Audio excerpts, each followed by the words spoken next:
last few years, New York has been able to call itself one of the safest big cities in the country. But recent figures show a significant decrease in the number of drug arrests as reason for concern.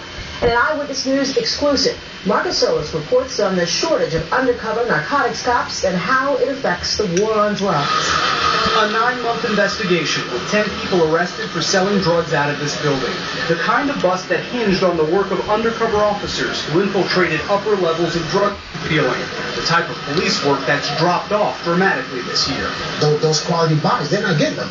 Nobody's going inside. Nobody's stopping the drugs from the basements, from the lobby buildings. Nobody's stopping them from the second floor apartment buildings. I mean, these guys get like low level, like arrests. Detective Waller worked as an undercover narcotics cop for 5 years. This spring, he was one of 192 officers who opted out of the dangerous assignment.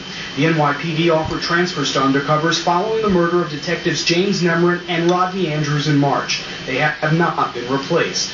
Each borough's narcotics unit consists of 5 or 6 teams made up of 2 undercover officers who buy the drugs and several investigators who make the arrests. But after the transfers, there are now only a handful of undercovers left to work with all the teams. In addition, during the war in Iraq, many narcotics cops were used as part of Operation Atlas. The result is a deep drop-off in buy-and-bust arrests. You're trying to put the drug dealers away for time, because if you get a guy smoking a joint on the stoop, if it's his first offense, he's probably going to be, even if he did it 10 times, he's probably going to be out the next day. That's what you're trying to do, give these guys 8, 10 years, get a decent felony arrest. It's not. We are here with statistics confirm the number of drug arrests have plummeted. During the first half of 2002, cops made over arrests and over 23,000 misdemeanor busts. So far this year, there have been 7,700 felony arrests and 18,000 misdemeanors, a 22% drop.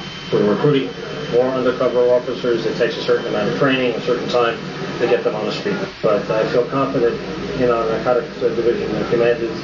They tell me that they're well equipped to get the job done. In fact, they are getting the job done. But some say if the situation isn't addressed soon, the result will be an increase in crime. The narcotics division is the #1 division responsible for bringing crime down, because a lot of drugs is related to they're interrelated, drugs and crime. Overall crime still is down citywide. The NYPD says new undercovers are being trained, though it won't say how many or when they'll be starting. At police headquarters, Marcus Solis, ABC 7 Eyewitness News. Tonight, a New York marriage that brought together 2 of the most prominent Democratic Party